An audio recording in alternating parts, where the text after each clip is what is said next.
बहुत बहुत स्वागत है। आज की वीडियो में हम डिस्कस करेंगे 3-4 पॉइंट्स लेकर। पहला जो पॉइंट होगा वो होगा हमारा रीट लेवल 1 को लेकर बड़ा खुलासा। तो चलिए शुरुआत करते हैं यहीं से ही। देखो, जी राजस्थान ने एक ट्वीट किया था। मैं आपको पहले वो ट्वीट दिखाता हूँ। तो आप देख सकते हैं रीड में सत्यापन सर्च, और जो यहाँ पर ट्वीट है ये है आपका जी राजस्थान का। तो इन्होंने ट्वीट किया था कि देखो, कालूराम मीणा, यहाँ पर आपको नाम दिख रहा है, फॉर्म नंबर, ये रहा आपका नेम है आपके कालूराम मीणा। तो इन्होंने बताया था कि इनके प्राप्तांक आए थे 90। कब? जब इन्होंने एग्ज़ाम दिया था।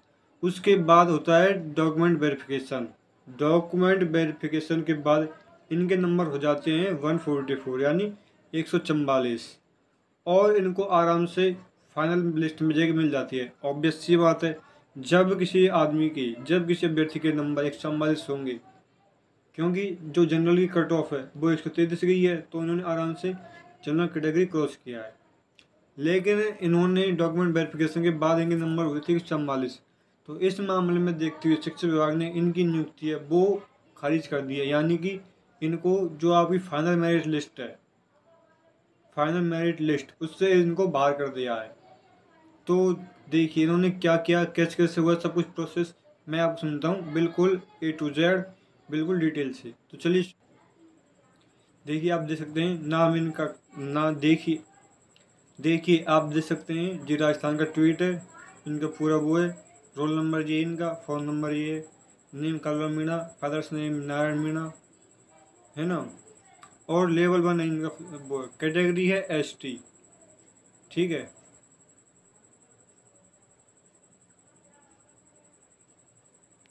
देखिए, री-लेवल 1 में कट ऑफ से बाहर रहने वाला कैंडिडेट भी कैसे मेरिट लिस्ट में जगह बना लेता है, आज आपको बताते हैं। ये पूरा जो ऑपरेशन है ये है जी राजस्थान ने किया है।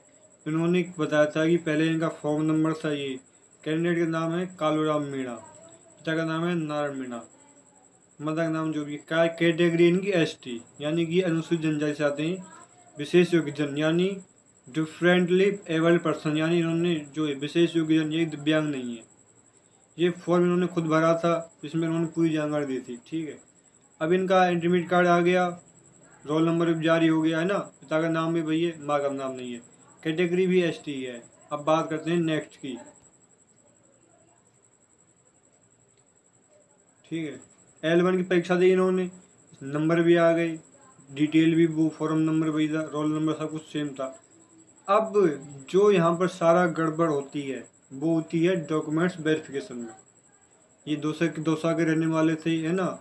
तो इन्होंने दौसा में आयोजित हुए दस्तावेज सत्यापन शिविर में हिस्सा लिया। एप्लीकेशन ID इनकी ये थी, सीरियल नंबर 3 के आधार पर इनको 16 मार्च 2022 को दस्तावेज सत्यापन के लिए बुलाया गया, और यहीं से ही हो गया। इसका मतलब कि जब निदेशालय कट ऑफ जारी की गई तो सब कुछ बदल गया। रोल नंबर आपका यही था ना। अब मार्क्स की बात करते हैं, कितने आए थे? 144, जबकि जो इनको पहले जारी हुए थे, जैसे कि आप देख सकते हैं, कालूराम मीणा को पहले जारी मार्कशीट में 150 में से कितने मिले? 90 नंबर आए। लेकिन सत्यापन के बाद जारी मार्कशीट में 150 में से 144 नंबर हो गए। आखिर ऐसा कैसे हुआ? अचानक से ये 54 नंबर कैसे अधिक हो गए? सिंपल सी बात है, जब आपके रिजल्ट में 90 नंबर आते हैं और DV के बाद आपके नंबर हो जाते हैं 144, यानी 144, तो ऑब्वियसली बात है कि जो यहाँ पर गड़बड़ हुई है वो डॉक्यूमेंट वेरिफिकेशन में हुई है, अधिकारियों के द्वारा हुई है। अब इस मामले में यहाँ पर इन्होंने भी बहुत अच्छी तरह किया। देखो, जो रिजल्ट जारी हुआ है वो इसमें कालूराम मीणा है, कैटेगरी जनरल है, बिल्कुल है, स्पेशल कैटेगरी है ये, यानी दोनों पैरों से दिव्यांग और लो विजन। जबकि जो उन्होंने फॉर्म भरा था उसमें उन्होंने नो लिखा था, लेकिन सत्यापन के बाद जो लिस्ट जारी हुई उसमें नंबर तो बढ़ा ही, ऑब्वियसली बात, 90 के बाद 144 हो गए। इसके बाद आपका ये भी आ गया, यानी कि ये डिफरेंटली एबल्ड भी हैं। इसी वजह से इनकी जो मेरिट थी ये होगी आपकी 20वीं, यानी कि ये जो कुछ हुआ वो हुआ आपके डॉक्यूमेंट वेरिफिकेशन के दौरान।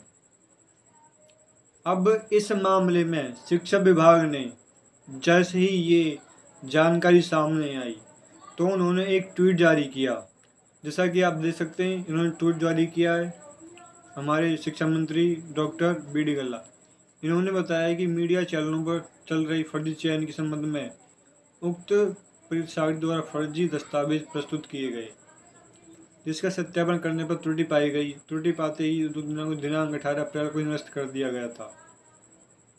अब देखिए, इन्होंने कहा था कि 18 अप्रैल को निरस्त कर दिया गया था, जबकि आप जानते हैं कि जो आपकी फाइनल लिस्ट आई थी वो आई थी आपकी 18 को आई थी, है ना। इसीलिए अब देखिए, अगर ये मामला सामने नहीं आता तो क्या शिक्षा मंत्री उसको हटा पाते? बिल्कुल नहीं। तो दोस्तों, बात जैसी है कि अब जो गड़बड़ी सामने आई है वो ना केवल यह है आपका नॉन टीएसपी एरिया का मामला है ना।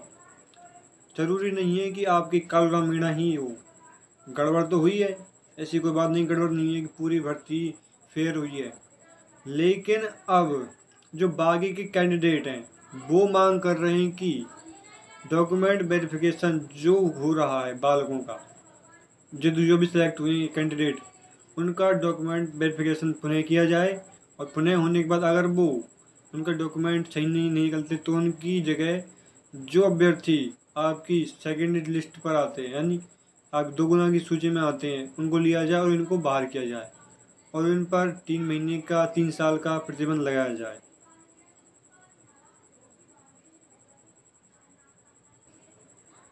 अब हम बात करते हैं सेकंड टॉपिक की कि अब आगे क्या होगा। देखिए दोस्तों, आगे अब कुछ नहीं, आगे तो बस ये है कि जो सरकार चाहेगी वही होगा। सरकार का जो रवैया रहा है वो रहा है L1 को पूरी तरह करवाना, कि L1 चाहे कैसे भी हो कंप्लीट हो जाए, क्योंकि सरकार के ऊपर ये बिल्कुल दबाव है। और दबाव क्यों ना हो, सरकार को जॉब देनी है। अगर वो ये L1 को कंप्लीट नहीं करवा पाते हैं तो सरकार के ऊपर बहुत प्रेशर बनेगा बेरोजगारों का। तो सरकार चाहेगी कि L1 जैसे भी हो पूरी हो जाए। अब हम बात करें जैसे नियुक्ति कब तक मिलेगी। देखो दोस्तों, नियुक्ति का जो आपकी होती है जॉइनिंग आपकी, ये आपकी जून के लगभग मिलेगी। क्यों? अब बात करते हैं मई में, लोग सरकार तो करें मई में। देखो, मई में मिलना बिल्कुल ही इम्पॉसिबल है। मेरे से आप खूब ले लो लिख कर, मैं बता रहा हूँ सरकार क्यों चाहेगी फ्री में तनख्वाह बांटना। तो भाई हम तो, और अगर सरकार मई में जॉइनिंग देती है तो अच्छी बात है, लेकिन मुझे नहीं लगता दोस्तों कि सरकार जो है मई में जॉइनिंग दे सकती है। आपको जॉइनिंग जो मिलने वाली है वो मिलने वाली है जून के सेकंड वीक में या फिर जून के लास्ट वीक में, ठीक है। अब हम बात करते हैं चौथा जो पॉइंट है, क्या लेवल से फैमिली। तो मेरे हिसाब से, और जितना भी आप दे सकते हो आगे चल रहा है, तो L1 जो है वो बिल्कुल सेफ़ है। मेरे को लगता है 99% जो है L1 सेफ़ है। अगर CM अगर चाहें तो वो कर सकते हैं। 1% कहते हैं ना, किस्मत कुछ भी हो सकती, कुछ भी हो सकता है। तो 99% चांस है कि आपकी लेवल कंप्लीट हो जाएगी, इसमें कोई दिक्कत नहीं आएगी। हाँ, 1% की नहीं कह सकते। तो इसी वीडियो के साथ जय हिंद।